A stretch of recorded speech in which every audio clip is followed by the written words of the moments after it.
a plač mi skáče do slov, vieš.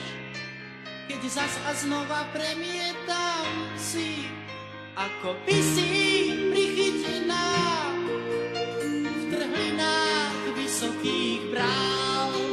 Nikto nezachytí tvoje laná, keď sa rútiš z kolmých skál. Bol som pri nej dole hneď, kým jej výkrik doznel vo zvenách a za viečkami našiel tu jeď dve zľaknuté svetielka. Čo sa robí v mojich žilách, o to sa nik nestaral.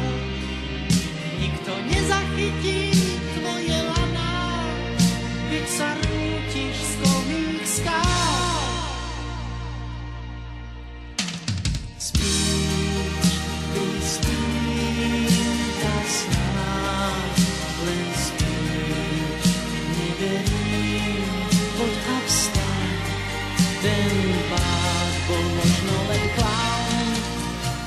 Spíš, Kristýnka, snáď len spíš, ty musíš hore ísť k oblakom, sme už na dotyk, ty si jediná z nás, tak blízko pri oblakoch, ty si jediná z nás, tak blízko pri oblakoch, pri oblakoch. Vydýchla mi v náručí a odvtedy sa podvádzam, že Kristýnka snáď iba spí, že ticho za ňu rozpráva, tak sa platí za to, že mladá chcela vidieť z výšky brán. Nikto nezachytí tvoje laná, keď sa rútiš z kolmých skál. Spíš, Kristýnka, snáď len spíš, neverím, poď a vstaň. Ten pád bol možno len klaun.